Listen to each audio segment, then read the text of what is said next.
town may be kind of small, but these folks have big smiles and big hearts, and they know what it is to have simple fun down our way, where old-fashioned singing and homey gatherings make living mighty pleasant. Are you a David Lee Roth fan, or is that just pure snark? Yeah, no, I am a fan. My Instagram name, like for 7 years, was, you know how you got to pick a nickname, Fuzzy Balls, and then it has your name. So my name was David Lee Roth, one word. One day I got an email to the band account from the lawyers of the, and I'll now quote, the famous singer, songwriter, author, and actor, David Lee Roth. And basically, what do you want for the name? Yeah. Okay, I'll give my idol his name, but we have a meeting, we sign the paperwork together, we take a photo, we start our new Instagrams. But the next day, the lawyers came back and they were such pricks that I got a lawyer friend involved. I don't have a real contract, but there's the agreement signed by me, and I signed it all normal, and he signed it like David Lee fucking Roth. It was an autograph. Yeah. I had to actually give him my account. Like I had to clear the photos. I had to delete one by one 1,500 photos. I had to give him the password, which was Panama. Dave's rolling.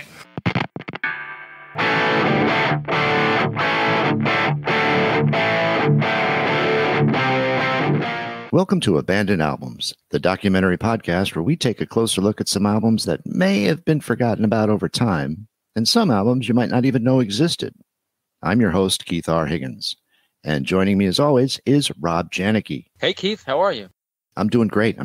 I am putting the finishing touches on my electric didgeridoo. Isn't that view something? Yes, it is. But I'd rather look at you. You're beautiful, Connie. All the way from Michigan, I've been wondering just what I was doing. Dale, you've been wonderful. Both Dad and I appreciate it. Connie.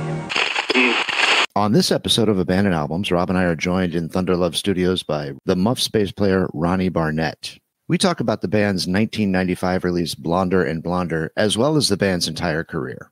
Stories were told, lessons were learned, and laughs were had. So here's our conversation with Ronnie Barnett.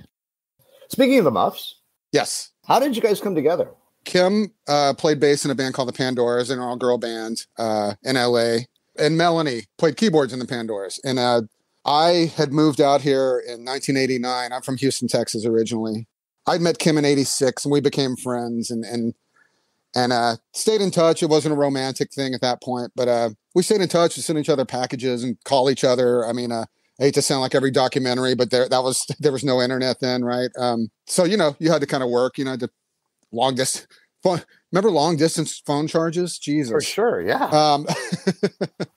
So me and Kim were friends. And what happened was I saw her again in 1989 and it kind of became romantic and I made the decision to move out here. So me and Kim were a couple during this latter part of her being in the Pandoras. Now Kim, during that time, Pandoras were led by a girl named Paula Pierce who played guitar and sang. So Kim was always writing songs, always wanted to play guitar, have her own band. What happened was the Pandoras, they had let Melanie go. And a month later, Kim made the decision to quit. I remember at the time, I'm always resistant to change. I'm like, you can't quit. What do you mean you quit? She's like, no. We'll have our own band. She found out I had played bass in high school. Melanie picked up the guitar. Kim helped her out. And we found a drummer and we were practicing literally a month after Kim left the Pandoras. So we had a place to practice. We had a bunch of songs ready to go, and it was real organic, and as was our entire career. But yeah, I'd say we started playing in September of 1990. We played our first show on January 25th, 1991, and 7 months later, we were talking to Warner Brothers. So everything happened super quick. What the fuck? That's incredible. Yeah. The ascent was quite astounding because we were bottom of the bill on weeknights. And then all of a sudden, 2 months later, we're like middle of the bill on a weekend. And then we were headlining clubs in LA by that summer. So You said it was 1990, right? So you had that whole alternative thing happening, bubbling in the late 80s, leading into what happened in 91 and how everything took off. But you were already playing that style of music. Who were some of the influences that maybe helped develop the sound you guys had? Kim always liked what she liked what she liked, and that really didn't change over the years. She liked Mercy Beat. She liked Freddie and the Dreamers. She liked Jerry and the Pacemakers. She liked the Kinks, but only till 67. You know what I mean? Like she liked the Who, but only till pre-Tommy. We would always get Ramones comparisons. And of course, we all liked the Ramones. Kim liked the Ramones too, but she didn't, I think she really didn't listen to the Ramones past the late 80s. So, but that said, I was always the music fan. I still am. But I was fully immersed in the grunge thing and everything. Here's the thing. I would drag Kim to all these shows. Like I would drag Kim to see, the Swans and, stuff she hated, but she soaked up some of it. A big influence on us that's not talked about was the Primitives. English band, very power pop, but they had a really fuzzy guitar thing going. So that's kind of, our band, we didn't sit down and say like, we're going to play pop songs and they're going to be, have loud guitars and, it all just naturally occurred. But yeah, all those influences kind of came into being with all that. A flood tide of filth is engulfing our country in the form of newsstand obscenity and is threatening to pervert an entire generation of our American children. We know that once a person is perverted, it is practically impossible for that person to adjust to normal attitudes. Did you aspire to be a musician when you were growing up in Houston? I mean, was that something you wanted to do? No, I played in a couple bands in high school. My first band was with a a history teacher at our school, and his brother. They were both older than me, and he was known at school as like the punk teacher, right? Because he had sang in a band before. And anyway, we formed, and my first gig was at the high school talent show when I was a sophomore. And we played, this is 81, and we played a Gang of Four song, and we played a Wire song. And, wow. And we played all day and all the night. But to put it in perspective, the other band on the talent show played Hold On Loosely, by 38 Special. So of course it was different. But yeah, so I was in that band. And then later, a year and a half later, I joined the rival high school band. We were called the Distractions with a Y, and we were a 3-piece. And these guys could really play. Like we would play, people always use the term keggers back then. Yeah. We played backyard parties, and we would do, covers of the day. We would play Loverboy songs and stuff, but we would also play Fire by Hendrix, tons of Police songs. And I realized later Sting is really a big influence on my playing, just like In the Pocket and Not Fancy. My approach to bass is if you don't notice it, you're doing your job, right? So I was in bands in high school, and then I gave it up. I started writing for the local weekly paper in Houston called Public News, and I became a music editor there. And that's really what I thought I would do. I thought I'd be a writer. I'm like, this is great. I get to talk to Sonic Youth and Buck Owens, and I get free tickets and I get free records, and and I slag local bands and they hate me, and this is fun. And that's what I thought I would do. But when I dropped everything and moved out here, I was kind of starting over. So yeah, I was not meant to fall into a band, but I fell into my girlfriend's band. Wow. And the rest is history, literally. Yeah. Yeah.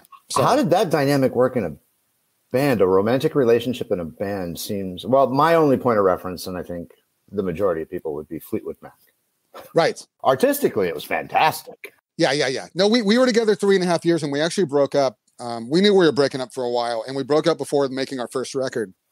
The band was doing well, so we were like, look, we gotta work this out. We're gonna have to like learn to be friends. And I can't say it wasn't rocky at times, but we did know how to piss each other off. There were some uncomfortable times in the van for the other members, and Kim her next boyfriend was the engineer of our first record too. So a lot of people called our first record like a punk rock Rumors. It's funny you mentioned the Fleetwood Mac. We worked it out. It saved our friendship really in the looking back. That's awesome. Yeah. I've been able to maintain some friendships with exes, and it perplexes the fuck out of people.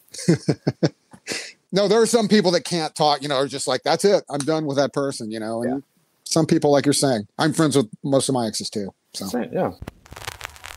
I don't even know why. Do you think I'm a mess? Maybe someday, but now you're gone. When I do as I please, I'm no different to me. Am I crazy or have good luck? You're the talk of the town, so you say. I don't know why you're so glad when my head's filled with sorrow. So maybe if I fade away, there'll be no sad tomorrow.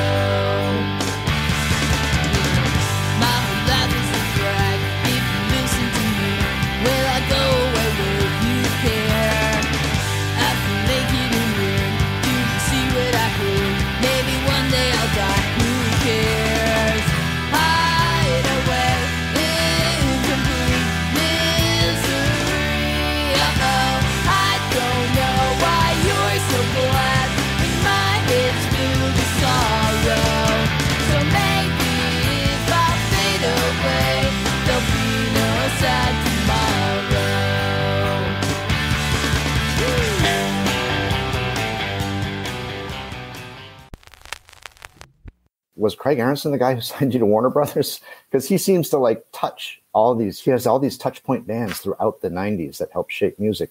Rob Cavallo, he did the same thing that Aronson did. It almost seemed like a tag team that they both touched so many bands that helped shape, well, many genres really, from the 90s into the aughts. And I know he produced your records as well. The A&R guy who found us is named David Katz-Nelson. And he, Dave had just become a full-fledged A&R guy. He had worked under Roberta Peterson, who has a rich career at Warner Brothers as well.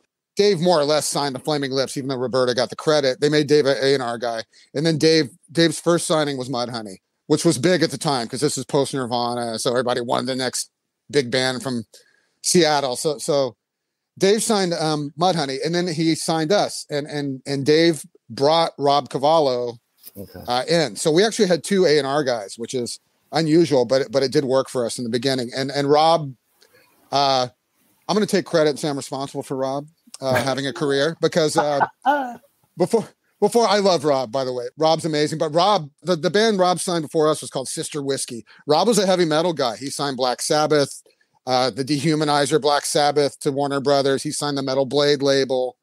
And we made our first record, and it was produced by A&R guys. It's produced by Rob and Dave. And that's the first record Rob produced. Like Rob produced demos and stuff for bands before. Wow. Yeah, Rob produced that record, and we get credit in all the Green Day books. Green Day liked our record and signed with Rob.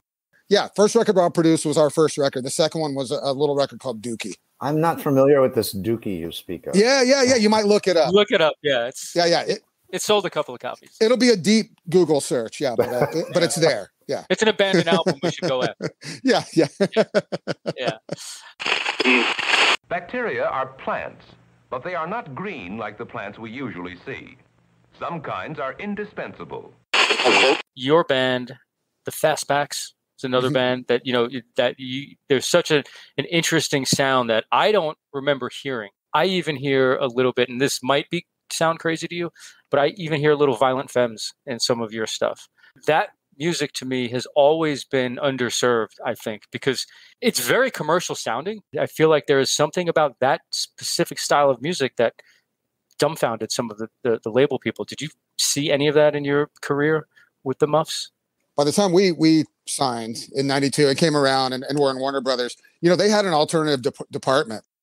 By the time we came around, they knew, okay, we pushed this stuff to college radio. And, it was kind of, I don't know how to put it. I don't want to say knew what to do, but, they knew what to work. Also at that time, videos were huge, right? There was a video department at Warner Brothers. Like, I feel really lucky to have gone through that because, it's a cliche to say it's different now, but it really is. By 2000, that old record business, it changed. And I remember, there was a mass exodus at Warner Brothers in 1995, right before Blonder and Blonder. Mo Austin, the president, left, and all these people left in his wake that had been there for 20 and 30 years. And at the time I tried to put on a happy face, like, oh, this is, this change it'll be okay. But looking back, that was huge. How do you think that exodus impacted the record? Do you think it did? Actually, it didn't at the time. If you notice, our first record was on Warner Brothers, and then we were on Reprise for Blonder. We moved to Reprise because Dookie had happened. Oh. Our management and everything wanted to work with all the same people that worked Green Day, and that means like radio people and the publicist, and so that's why we switched to Reprise. Even though it's in the same, even though those labels are in the same building, you have different people, working that stuff. Mm-hmm. So actually, that record. And I say this in the liner notes, the reissue, it really was our big swing. I don't think we realized that at the time because we never thought about that kind of stuff. That was a plus and a minus in our career. Like we didn't think, Kim always wanted to have her hand in the production and stuff. And that said, the records, sound pretty timeless, except for some things on the first album, which are of its time. Some of those people became big producers in the 90s, like Rob, as we mentioned, and then the engineer for Blonder and Blonder, Jerry Finn, he's a huge part of Blonder and Blonder. He became a producer. He produced 4 Blink 182 records, and he produced Morrissey and Rancid and Pennywise after that. So again, I'll take responsibility for Jerry. Jerry is not with us anymore, but he's a big part of that record. Yeah. So Ronnie, what you're saying is you're a kingmaker. Exactly. And you know, it has not gotten me rich yet, but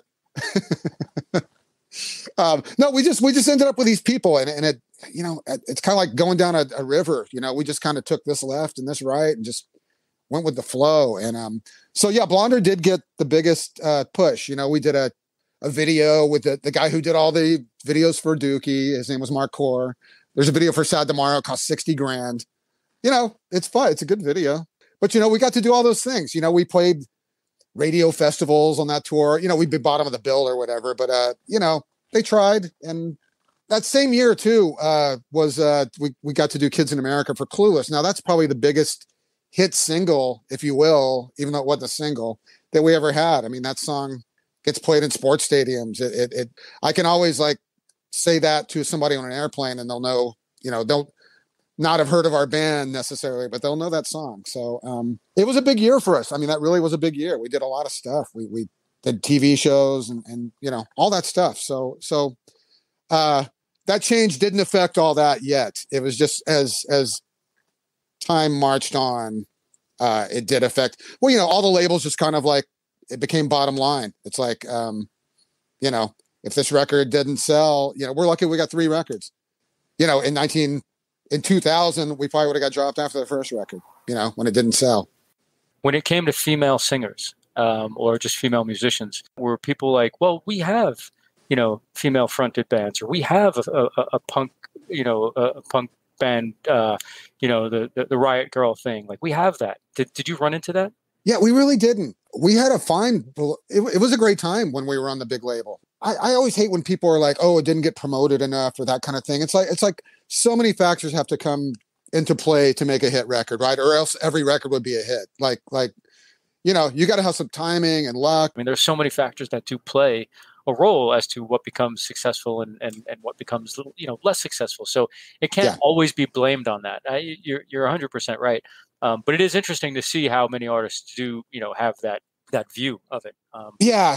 I always wanted to work at a label. I didn't, again, I fell into this role as being in a band. And I just like the person who did the cover on Blonder and Blonder is a woman named Jerry Hayden who still does stuff, but we get assigned her. We have, for that record, we had an artwork budget of $8,000. You know, you can make 2 records these days, right? Jerry worked with like Van Halen and like Tom Petty and Madonna. She did those covers. Like, I don't know. I was just like, I didn't walk in and work with these people and be like, well, you need to do, you know, you really need to push us. I was just like, wow, what Van Halen? Tell me some crap about them. You know what I mean? Like, is Madonna difficult? You know, that kind of thing. So, you know, I loved all that. I loved just hanging out at the label. And you know, when Alanis Morissette took off that year, I remember we were in Europe and I came back and Alanis had exploded. And I was just, you know, can I meet Alanis? That's how I would bug them, you know, at the label. Yeah. So no, that's cool. Not promoting the records. Like, we need more radio action. Yeah. No, we I need passes to go see Alanis. Exactly.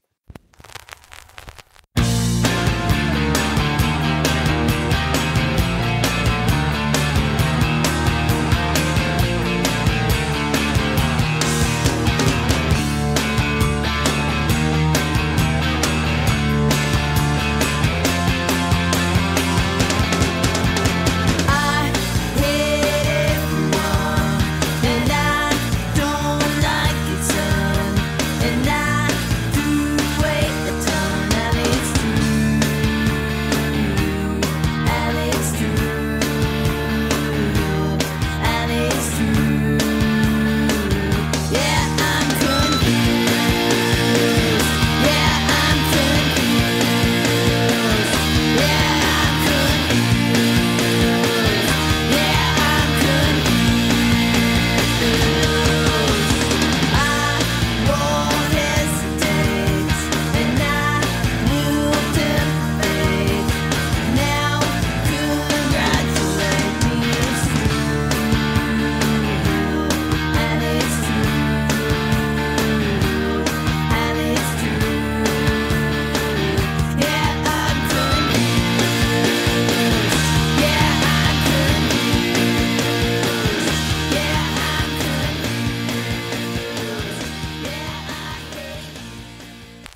we would get a lot of songs placed in TV shows and movies. And what would happen is they would call Warner Brothers and Reprise and say, send us a bunch of stuff. They'd get like Babes in Toyland and stuff. And we would get the gigs, like, cause we would be, I guess we were commercial to some extent. How do you feel about that? I guess you were okay with it.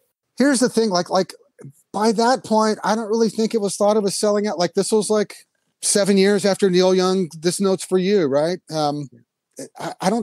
We didn't get much blowback for having songs in a Buffy the Vampire Slayer or being in a movie with Billy Crystal. Good. Early in our career, we were really loud and noisy, and we had kind of a punk following to a certain extent, and which we still did through our career. But by the time of Blonder and Blonder, I mean, we didn't have many gutter punks, coming to the show. Like we didn't have. In 2000, we did the Warped Tour, and like. As you're saying, Rob, I always thought of us as really, if you hear us, you'll like us, being on the Warped Tour, I realized how kind of different we were to these bands. Like we would follow like Anti-Flag, and, this song's called Fuck the Government, they'd have a big slam circle. And then we would come on and sound like the Carpenters. You know what I mean? Punk music, it's got so many pieces to it. And so your band is very melodic, and there's so much enthusiasm and aggression and even anger at times. The Muffs are as much of a punk band as anybody else. I was always proud of the fact that we would play punk festivals, if you will, and power pop festivals and garage festivals. And I always felt we could open for anybody really, and we often did. So no, thanks for noticing, Rob. Kim was an amazing songwriter, and like, there's a lot going on in most of those songs. Like that's, I don't know, things just changing keys and back to the original key and forward and back. And that's why we're talking today, really. You're right. It is all about the song, and there's so much depth in there. And you mentioned earlier, and I don't agree with you because you're probably being humble. But when you said, your approach to bass playing is if you don't notice it, you're doing it right. But it's the same thing, I think, with, music that has layers. You might not hear them all individually, but if you really listen, or especially if you're listening on headphones, there's a lot of shit happening in it. And you really can appreciate what was happening in the songwriting and the recording process, because obviously it came through on the records as well. No, thank you, Rob. I'm going to call you for pep talks every now and then. Because when you were out opening for acts, did they pair you with anybody unusual? The only odd pairings really were those the radio festivals where we would be on a bill with Jewel and Tonic or whatever, just bands like that, Sponge, and again that Warped Tour thing, that was probably the oddest, when you're sandwiched between Long Beach Dub All Stars and whatever, that was the most kind of uncomfortable. But yeah, as far as touring, especially these major label records, we would go out with a bigger band, and then we'd go to Europe, and then we'd do a follow-up kind of headlining thing. So all these tours were great. After Blonder, we went out on a tour in a middle slot with Veruca Salt, and it would be the best tour we ever did as far as like camaraderie, and just we fit so well with them. And again, we're in the middle, so everybody's there by the time we go on, and we would go on and just kill, if I do say so myself. Sure, of course. And then we'd get to hang around and indulge and not get kicked. When you're headlining, you finish and it's like, get the fuck out of it. It's done. They kick everybody out and you don't get to hang around. But and then we get to watch, one of my favorite bands every night. Touring was always fun. I guess we're lucky in that respect too. We didn't, there weren't too many bad experiences. The worst experience that I can think of on the Blonder tour, our manager, and we were in Europe, and he's like, okay, we're going to tour in this big Winnebago. We're only going to get 2 hotel rooms. So we're going to switch off nights, but a roadie and one of you is going to have to sleep in the Winnebago in a parking lot at night. And that lasted one night for me because I was like, this is not going to work out. And I'm sorry, we're just going to have to take more tour support. And we were not one of those bands that slept on people's floors, for better or worse. We were not one of those bands that played the opening of a garage or played a kid's basement in Idaho. And I want to go back to Blonder and Blonder for a second. Yes. How long did you guys actually spend recording that in the studio? Was it a quick turnaround, or what did Cavallo sort of do to? There's that term pre-production. That means like, you know, maybe Rob's coming to practices and you're tightening up the arrangements of the songs. Oh, cut off that part or that. Actually, we never really had a lot of that to do. I mean, Kim, as you guys heard the record, I mean, our songs are like minute 50, you know, 2:30, you know, and they're all just, they have complete parts, you know, couple verses, the 3 choruses, a bridge, solo. They're tight. Yeah, they're tight. So, you know, by the time we would record these records, there was no hemming and hawing about that kind of stuff. And yeah, as far as how long it took, it's hard to remember, but it probably went on for like 3 months or something. And that's not all just like playing. Like we would always try to record as a band, right? And you know, you get those drum tracks. Basically, that's what would happen. You get the drum tracks, then you start trying to add guitars. You figure out things are out of tune, or you know, back then we're recording in these big studios. We're recording next to Eric Clapton and you know, Sheryl Crow and all these, you know, Roger Waters and you know, Earth, Wind and Fire. I have great stories about all these things, but well, don't let us stop it. Sounds like a book in the making. Anyway, you know, you try to record as a band, and then you record all the songs, and then you get the drums. And Roy was always. I don't want to compliment Roy too much here, but Roy really was not. Didn't need a click track. Very solid. Wow. You know, obviously there's a few cut and paste things. These are the days of recording on tape, and sure. So we do that, and then you just start. You know, you move to a different studio, and then start doing. Then I would do the bass or whatever, and then the guitar overdubs would start, and okay. You know, with that, you start doing guitars, and then you're like, oh, you know, what's a Les Paul Jr. would sound good on this. So they would like rent a Les Paul Jr. and then like, oh, you know, we should re-record the guitar on that other song because this sounds a lot better, and that kind of stuff starts happening, and then the vocals, and then the added, you know, the hand claps and the percussion and all. Sure. You know, maybe a keyboard here and there. You know, we weren't Emerson, Lake and Palmer, right? So. But there's little things that starts. Yeah. But so yeah, it's probably the better part of 3 months. By that time, it's again post Dookie, so Rob's basically a producer now, more than an A&R guy, and he's doing other stuff, and so things get put off, and then there's the mixing, and that starts, and that turns into a thing, and then there's the mastering. You know, you fly to Maine and work with Bob Ludwig, you know, all that kind of stuff, and then it's finally ready, and then the album cover stuff and the. When you're building these songs, when you're building them in the studio, did you ever get to a point where you get to a point of creative paralysis, where you've done so much and it's like now the song's not as good as it once was? Yeah, no, definitely. And again, I am not technical at all. Like I was not. The studio to me was like free lunch. You know, I would hang out, eat red vines. I knew that, you know, Kim has such a opinion, if you will, on how she wants things to sound and how it's going to be. And she was making the right decisions for the most part. You know, I really wasn't the guy in there being like, can you bring up the bass in this? Or, you know, the floor tom sounds a little mushy on this. You know, I my ears just are not like, I have 2 different speakers. You know what I mean? Like I am not. So yeah, I would pop in and hear stuff as it went along. And sure.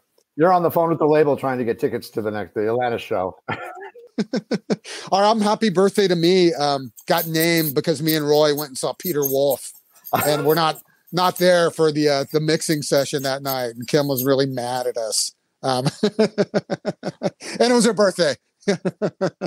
There's always 2 sides to when you're making a record. So it's the recording and all the production that comes with it, all the things you just talked about. Yeah. But then there's the songwriting process. And I know Kim was the main songwriter, right? 2 questions I guess I have. Since you guys were so close, was there input into the songwriting from you at all? Like in terms of like, yeah, that sounds good, but what if you do this here? Or were the songs basically completely done, and by the time they got to the studio, you guys just played what she... Yeah, I'd say both. I mean, we were, I'm downplaying all this, but we were like a band. Like we did... Yeah. As you could tell, I like to talk, and Roy too. Like we both, and me and Roy are like music historians, where Kim was not. So she would write something. Sometimes I'd be like, you know, that's a Bob Mould song, you know, like or whatever. You know what I mean? Or like, and yeah, there would be ideas on how to maybe end something or Right. shorten a solo part or but she was the songwriter. I mean, she did come up with that stuff, but and there's a song she threw me a co-writing credit every now and then, but it was just, and that's just like an arrangement thing. Like that counts. She didn't have to. And some songwriters would not give you somebody credit for that. Right. But Kim would always encourage you, like, you should write songs. And it's just like, I believe that like that's something you're born with. Like, I know you can take classes and learn about structure and all that, or have binders like Rivers Cuomo on songwriting and try formula and all that. But I really think it's something you're born with or you're not. Like, there's something that you're born with that translates to the actual end product. But with your band in particular, and bands who and there are others like it, and this may sound like an odd question, maybe not to you two guys, but part of what made her such an intriguing and good frontwoman and singer were those screams. Yeah. Sometimes people plan that stuff. Every time they do that, it always seems, maybe it sounds forced. Was she just that, was it just that easy for her? Because anytime she belted one of those things out, it sounded like the perfect time for it to have happened. Yeah, no, now that you mentioned, I have never thought about that too much, but yeah, there's no gratuitous screams, right? There's no screams put there just to put there. They do have a purpose. And, and people would be like, she's got the best scream, blah, blah, blah. She must lose her voice. She never lost her voice. Like, she would have nights where she needed, to rest the voice, or, would drink throat coat, was this kind of thing that exists. But the screaming actually is like it's not as loud as you think. She knew how to scream on the mic, and it was actually not that loud. It's not, I wouldn't hear her across the stage screaming naturally. So she knew how to control it. It was just natural to her. It was not. I don't know. When people force it, you hear it, and I don't hear a forced one at all. I haven't on your records. Yeah, no, fantastic. I love that take, because I realize not everyone is going to love that, right? Like, but it is a big part of our band. So, for better or worse. But yeah, thanks, Rob. That's very nice. Very nice of you to notice and put it that way.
When it comes to Kim's ALS, I don't know anything about the disease. Is it something that, because it seems it was a short time span, like 2 or 3 years. Is that something she'd had for a long time? And like, how aware of it? Yeah. I guess, how did that, and I don't mean to pry, and if you don't want to talk about it, by all means. No. I mean, this is part of Kim's story. It's part of our story now.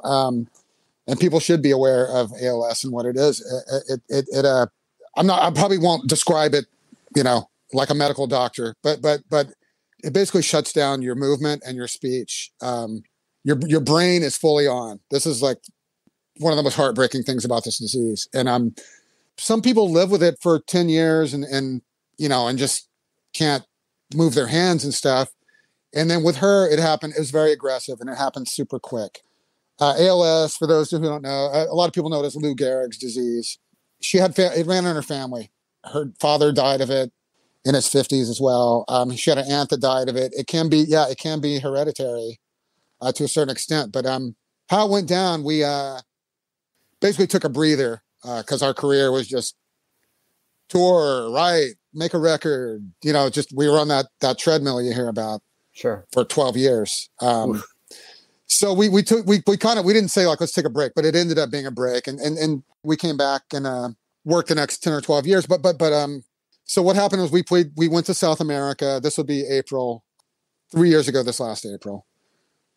Or no, 4 years. I'm sorry. 5. Anyway, whatever. We did these gigs in South America, which were amazing. We finally made it there, and they love rock and roll. And we played to 1,000 people at gigs, and it loved. Anyway, we did these gigs, and basically, she had a bunch of songs written for what was going to be our next record. But we were going to take the summer off. She was going to write. We're going to take a breather, and cut to August. She picks me up. We went and did a podcast with our friend Boo Stuff, and she tells me that she can't grip with her left hand. And she's seeing doctors and she's getting diagnosed with this or that, but she couldn't play guitar anymore. And you can hear us on this podcast. We start talking about it, and you hear me. She's like, "I'll be all right," and I'm like, "I'm very concerned." And of course, I wasn't thinking ALS at this point. It was always in the back of her mind. She was scared of getting it because of the family, her father and stuff. So that would be August. So October, she gets diagnosed, and a doctor says, I think it's most likely ALS. The doctor didn't know her family history. So she called me and Roy on a group call and told us, and we're all crying. And at this point, she's still speaking normally, but she's, starting to have a little more trouble getting upstairs, that kind of thing. We had booked a gig. We got offered a gig to open for the Dream Syndicate. Actually, two gigs, Los Angeles and San Francisco. And we're like, okay, we'll do it. You'll just sing. We'll get our friend Adam to play guitar. But by a month later, she was slurring, and we had to make the decision to pull out of the show. Now at this point, we're like, okay, we're gonna finish what was going to be our next record. She had some demos for this record, and some of them were just acoustic guitar. She actually didn't do these fully or almost fully realized demos like she would do in the past. We kind of learned them all as a band. We'd started playing a lot of these songs already. So we decided, okay, we're going to make this record, and we're going to have to build around these demos because she can't play guitar and she can't sing anymore. Again, at this point, she's just having trouble getting around, slurring. So we went in and Roy recorded drums to these demos. Now, these demos were not to a click track or anything for the most part. So Roy had to kind of adhere to some weird timing stuff here and there.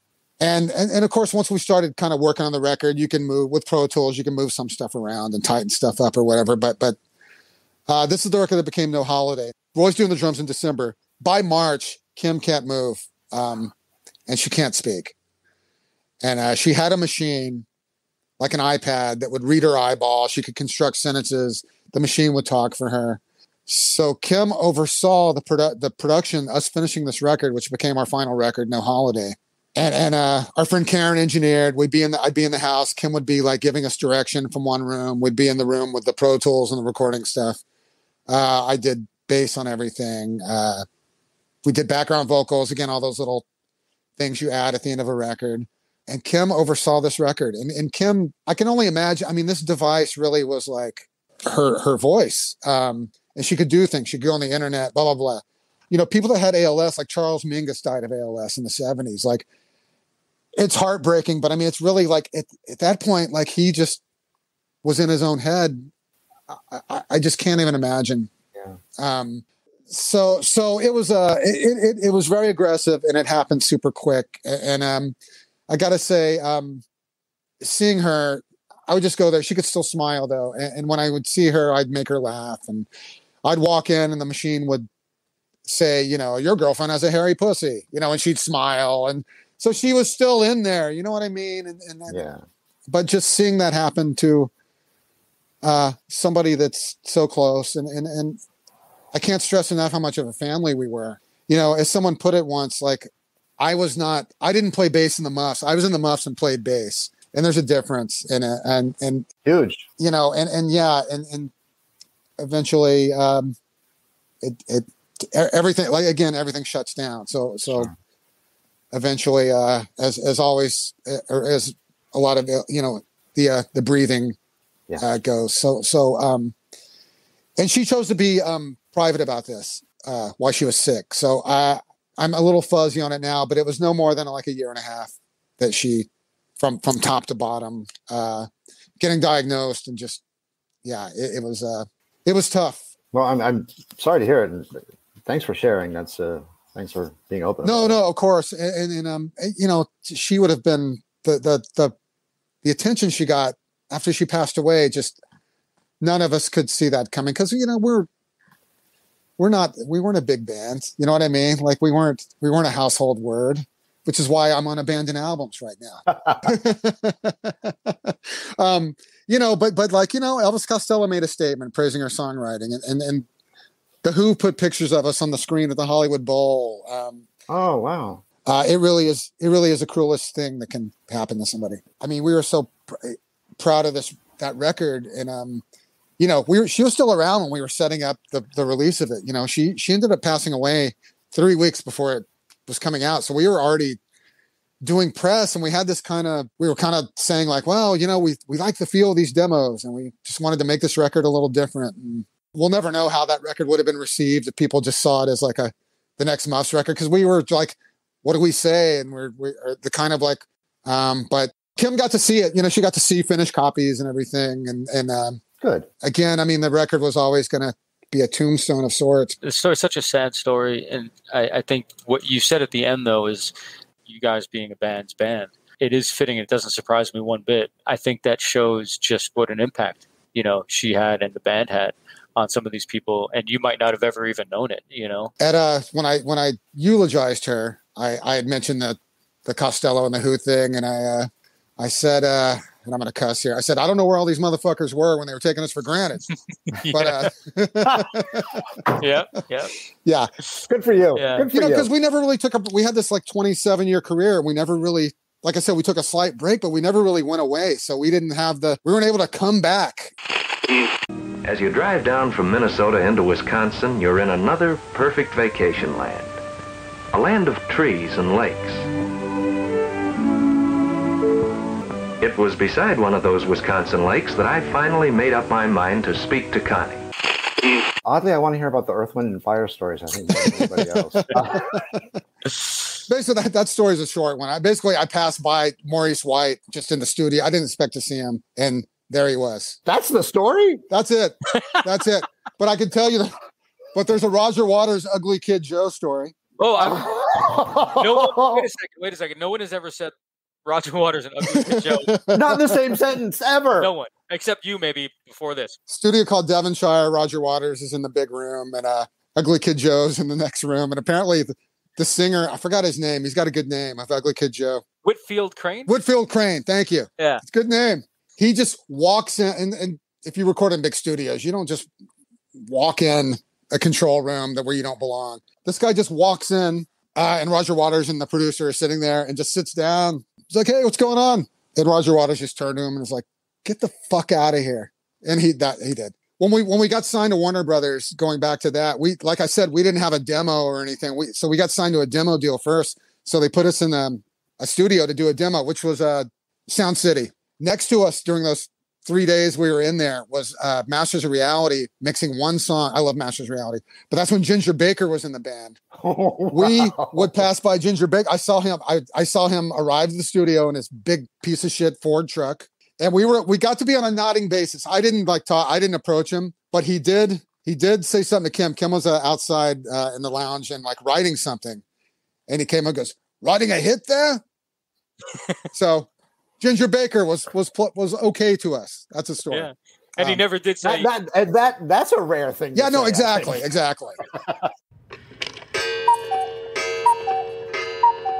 What are you working on now?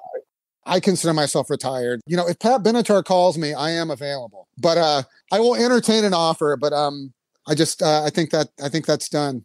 But you know, the band legacy continues. We just reissued our fifth album, Really, Really Happy, on Omnivore again, just last month. So that came out as a 2-disc set and various vinyl configurations, and you know, so things still continue. I don't know what we'll do next, but we'll keep releasing other stuff. Are there any undiscovered treasures? Did Kim happen to have a vault? I don't think there's a lot. We don't really know what's on our computer. If there's anything, I don't think there's a lot. I mean, I can say I don't think there's a lot. Maybe a documentary at some point. Yeah, somebody started a documentary on us back when Whoop-De-Doo came out in 2014. Around then, and actually shot some stuff. He's got some footage, and when Kim passed away, he got in touch with me. He's like, you know, we should really revisit this. And somebody's doing a tribute record, and I was like, look, I don't want to be involved. I didn't want to get involved with asking bands or getting friends involved. I just didn't want to do that. But we'll see how it comes out. I mean, on YouTube, 2 years ago, it's in 2 parts. Literally 40 Japanese bands did Muffs covers. It's like 4 hours. It's astounding, and it came out of nowhere. Cool. And yeah, there's videos of every song. So we are still talked about and appreciated, and of course, yeah, and for very good reason. Yeah, we're like a description. Bands are described as Muffsy and all that now. So those songs do need the life needs to continue. Absolutely, the songs need to stay in front of everybody and get them to. I hope that whatever is next, you know, I hope that gets out there. Thank you, and it will. I don't consider myself in the game anymore, and at this point, the way things are, it's kind of it's a relief in a way, but it's nice to have this, like, being this legacy band and still that the work will continue. So thank you. Awesome. Well, thank you so much for taking the time. This was great, and thank you again for sharing the story about Kim. That I appreciate. No, absolutely. Yeah. I don't mind talking about it, but that's what happened. So well, thank you again. No, thanks, you guys. This was fun. Yeah, and thanks, Ronnie. It was awesome. Okay, I will. You know how to find me if you need me. Absolutely. Thanks, Ronnie. Yep, we will.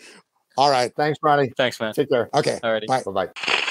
Many thanks to Ronnie Barnett. The songs you heard during this podcast were all taken from the Muffs' 1995 album, Blonder and Blonder, and they were Sad Tomorrow, Won't Come Out to Play, and I'm Confused. Blonder and Blonder, as well as the entire Muffs catalog, is available to stream wherever you stream your favorite music. Abandoned Albums was recorded at Thunder Love Studios. Produced and written by Keith R. Higgins and Rob Janicki. Engineered and mixed by Steve Beasley. Edited by A.J. Royce. Original music by Mike Pellegrino. If you like what you've heard, be sure to subscribe and follow us on social media. At Twitter, we are at Abandoned Albums, and on Instagram, we are at Abandoned_albums. As always, thanks to Rob Janicki, S.W. Loudon, Peyton Janicki, Nathan Sage, Steve Beasley, Mike Pellegrino, Tharina Bella, Michael Janicki, and of course, our executive producer, Rufus Thunderlove.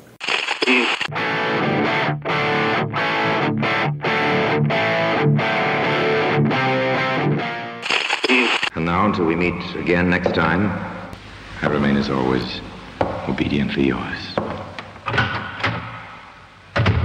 Abandoned Albums is a production of Paw Print Media.